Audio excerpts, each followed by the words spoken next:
Good morning everyone. आज का जो वीडियो है हम फिर से राजस्थान जीके के ऊपर आ गए हैं। तो हम राजस्थान के जो है 50 क्वेश्चन आज फिर से पढ़ेंगे। तो अगर आपको ये वीडियो अच्छा लगता है तो आप इस वीडियो को लाइक कर दीजिएगा, शेयर कर दीजिएगा और चैनल को सब्सक्राइब कर दीजिएगा। तो आइए अपन स्टार्ट करते हैं। क्वेश्चन नंबर 1 है कि वागड़ की मीरा कहलाती है।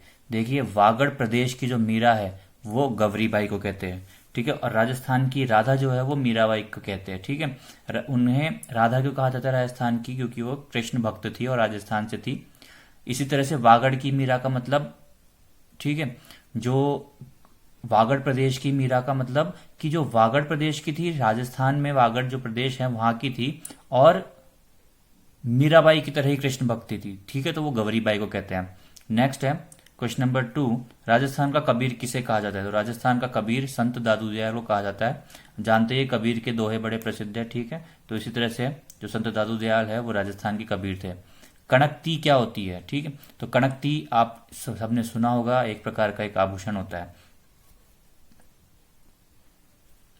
नेक्स्ट प्रश्न संख्या 4, सहरिया जनजाति के घरों को क्या कहते हैं? जो सहरिया जनजाति है उनके घरों को क्या कहा जाता है? तो सहरिया जनजाति के घरों को टापरी कहा जाता है। उसी प्रकार भील जनजाति के घरों को कू कहा जाता है।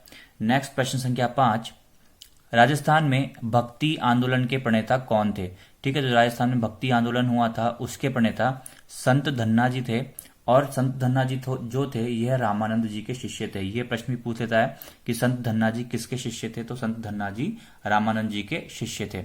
नेक्स्ट प्रश्न संख्या 6, निष्कलंक संप्रदाय किसके द्वारा स्थापित है? तो जो निष्कलंक संप्रदाय है यह संत महाव जी के द्वारा स्थापित था। नेक्स्ट प्रश्न संख्या 7, संत पीपा जी का जन्म स्थान कहाँ है? तो जो संत पीपा जी थे इनका जो जन्म स्थान है वो गागरोन झालावाड़ में स्थित था, ठीक है। अब देखिए, संत पीपा जी के बारे में आपसे इस तरह से पूछ ले कि भैया संत पीपा जी का असली नाम क्या था? तो संत पीपा जी का असली नाम प्रताप सिंह था तथा इनका जो मंदिर है वो बाड़मेर में स्थित है। आप कॉपी या पेन लेके बैठ जाइए, जो भी आपको प्रश्न लिखना है आप उसको लिख सकते हैं आपसे और अगर आपको नहीं लिखना तो आप आंसर याद नहीं होंगे आपको, क्योंकि आप बार बार वीडियो देख नहीं सकते हो, कॉपी पेन में जल्दी से पढ़ सकते हो। नेक्स्ट है प्रश्न संख्या 8,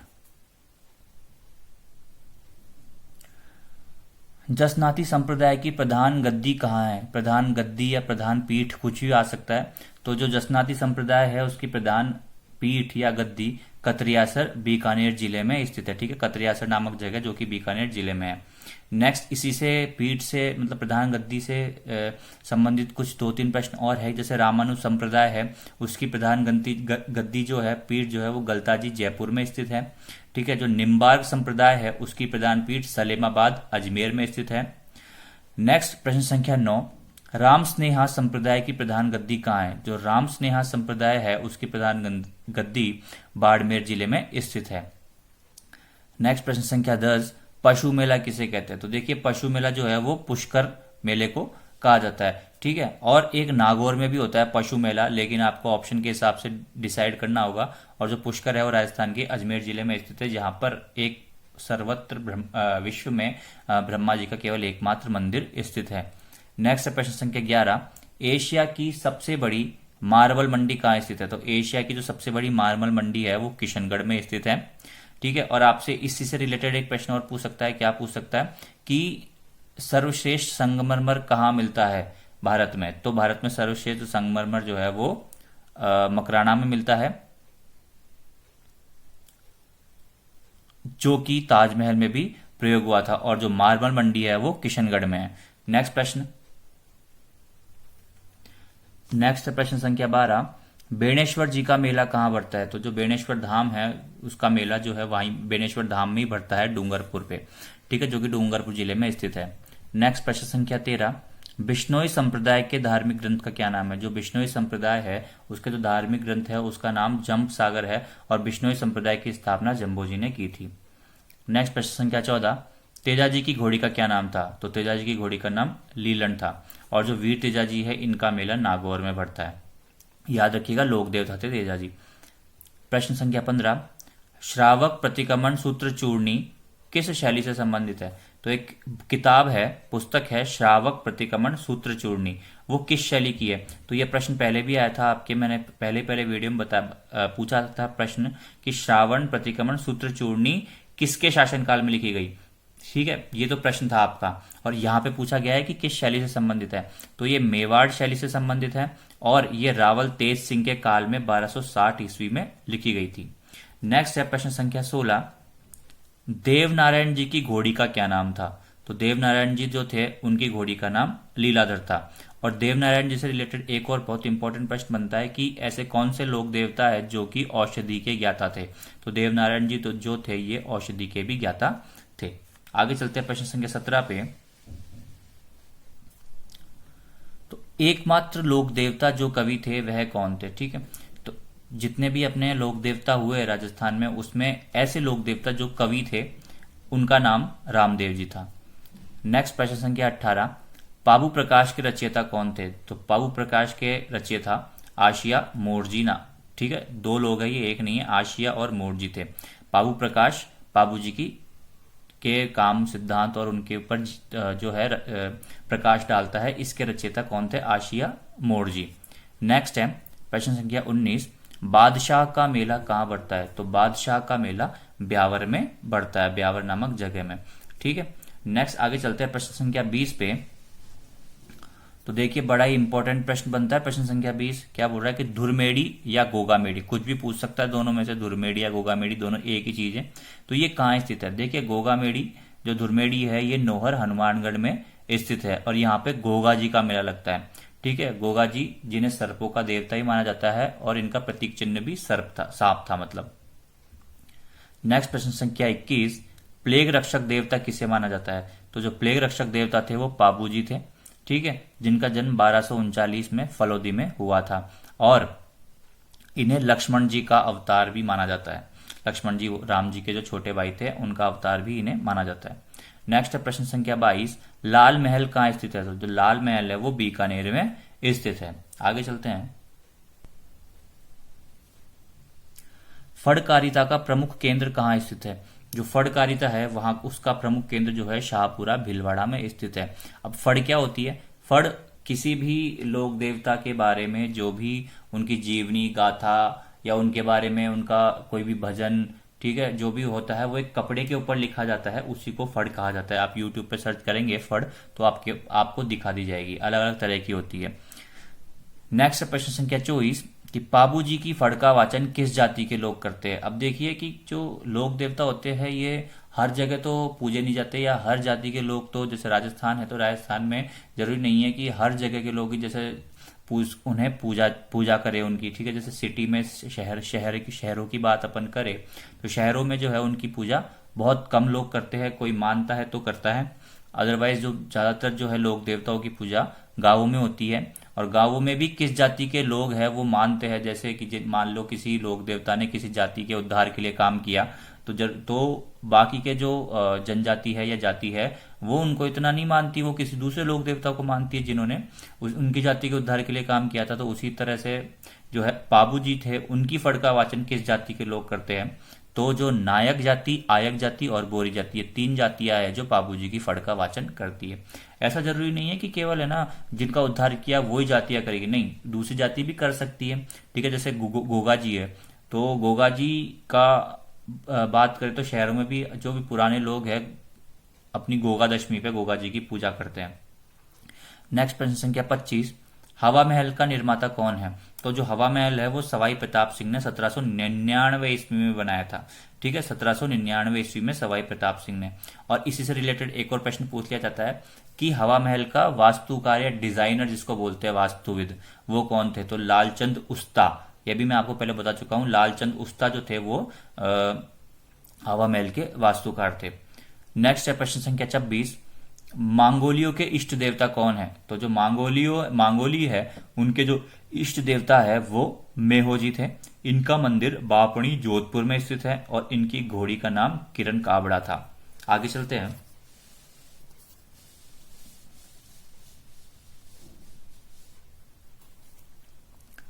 प्रश्न संख्या 27, देवनारायण जी की फड़ का वाचन किस जाति के लोग करते हैं? तो जो देवनारायण जी है इनकी फड़ का वाचन भोपा जाति के लोग करते हैं।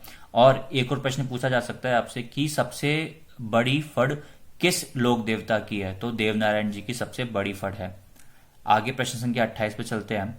त्रिपुरा सुंदरी का मंदिर कहाँ स्थित है, तो त्रिपुरा सुंदरी का मंदिर है वो बांसवाड़ा जिले में स्थित है। नेक्स्ट प्रश्न संख्या 29, रंगनाथ जी का मंदिर कहाँ स्थित है, रंगनाथ जी का मंदिर पुष्कर जिले में स्थित है। और यह जो मंदिर है ये विष्णु समर्पित मंदिर है, ठीक है, विष्णु भगवान का मंदिर है, विष्णु भगवान को समर्पित है ये। प्रश्न संख्या 30 कि राजस्थान का कुल क्षेत्रफल कितना है, तो जो राजस्थान है उसका कुल क्षेत्रफल 3,42,239 किलोमीटर स्क्वायर है, ठीक है, वर्ग किलोमीटर भी बोल सकते हैं क्या, 3,42,239 वर्ग किलोमीटर। आगे चलते हैं प्रश्न संख्या 31 पे, राजस्थान में कितने मृगवन है, तो राजस्थान में जो है वो 7 मृगवन है। और आपसे राजस्थान में वन्यजीव अभ्यारण्य पूछे, ठीक है, जो नेशनल वन्यजीव अभ्यारण्य है, राष्ट्रीय उद्यान, वो आपके 3 हैं, ठीक है, कौन कौन से, एक तो हो जाएगा सरिस्का, एक रणथंभौर और एक डेजर्ट नेशनल पार्क। प्रश्न संख्या 32, राज्य में काले हिरण के लिए कौन सा अभ्यारण्य प्रसिद्ध है, तो राज्य में जो काले हिरण के लिए है वो ताल छापर अभ्यारण्य प्रसिद्ध है, जो कि चूरू जिले में स्थित है। आगे चलते हैं प्रश्न संख्या 33 पे कि राज्य में किस स्थान पर उड़न गिलहरी पाई जाती है, जो उड़न गिलहरी मतलब उड़ने वाली गिलहरी है, उड़ती नहीं है, ये बहुत छलांग लगाती है एक पेड़ से दूसरे पेड़ के ऊपर, तो ऐसा लगता है कि ये उड़ती है। इसके जो है पंख भी होते हैं, पंख टाइप के होते हैं इसके, पर ये उड़ती नहीं है, छलांग लगाती है, इसलिए पर उसको उड़न गिलहरी कहा जाता है। तो ये है किस स्थान पर पाई जाती है, तो जो उड़न गिलहरी है वो सीता माता वन्यजीव अभ्यारण्य में पाई जाती है, जो कि प्रतापगढ़ जिले में स्थित है। नेक्स्ट प्रश्न संख्या 34, इंपीरियल सैंड ग्राउज या फिर बड़बड़ पक्षी के लिए, ठीक है, 2 नाम पूछ सकता है कि इंपीरियल सैंड ग्राउज ज्यादातर 80% चांसेस है पूछने के, और अगर हिंदी में बोलेगा तो बड़बड़ पक्षी, ठीक है, कौन सा, बटबड़ पक्षी, इसके लिए कौन सा अभ्यारण्य प्रसिद्ध है, तो जो गजनेर अभ्यारण्य है वो बटबड़ पक्षी या फिर इंपीरियल सैंड ग्राउज के लिए प्रसिद्ध है, और ये जो गजनेर अभ्यारण्य है बीकानेर जिले में स्थित है।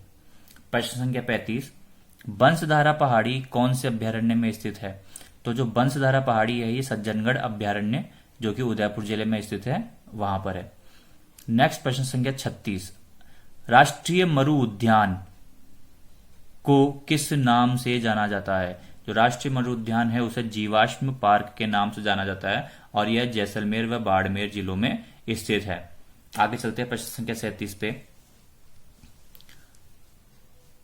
कौन सा राष्ट्रीय पार्क या वन्यजीव अभ्यारण्य सबसे बड़ा है, तो राष्ट्रीय जो मरु उद्यान है जैसलमेर बाड़मेर में 2 जिलों में आता है ये, जिसे जीवाश्म पार्क भी बोलते हैं, यही सबसे बड़ा अभ्यारण्य है। और जो आपको 3 नेशनल पार्क बताए थे, ठीक है, रणथंभौर और डेजर्ट नेशनल और एक सरिस्का, उन तीनों में पूछे तो उन तीनों में जो है सबसे बड़ा वो है रणथंभौर नेशनल पार्क। आगे चलते हैं प्रश्न संख्या 38, जोगी महल किस राष्ट्रीय उद्यान में स्थित है, ठीक है, ये राष्ट्रीय पार्क, ये राष्ट्रीय उद्यान है, तो जोगी महल जो है वो रणथंभौर राष्ट्रीय उद्यान में स्थित है।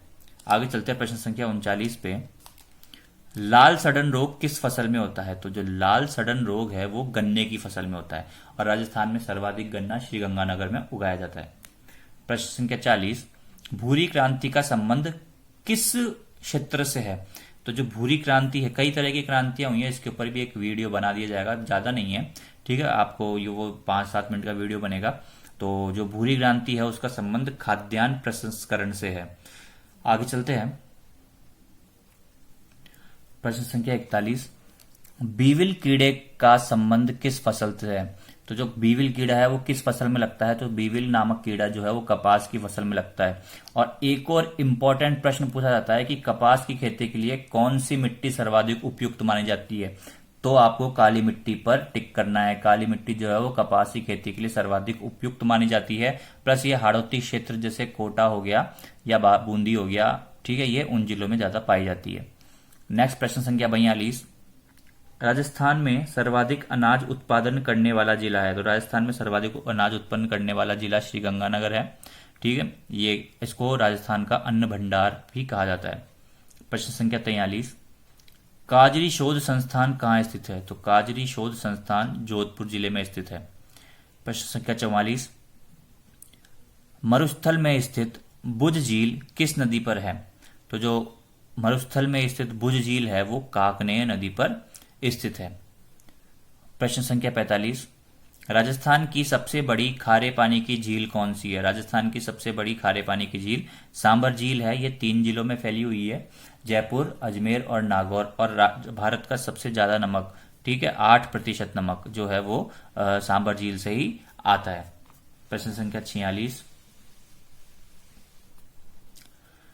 कपिल मुनि का आश्रम किस झील के किनारे स्थित है? कपिल मुनि का आश्रम कोलायत झील के किनारे स्थित है। ये प्रश्न भी इंपॉर्टेंट है, कई बार पूछा गया है। और जो कोलायत झील है ये बीकानेर जिले में स्थित है।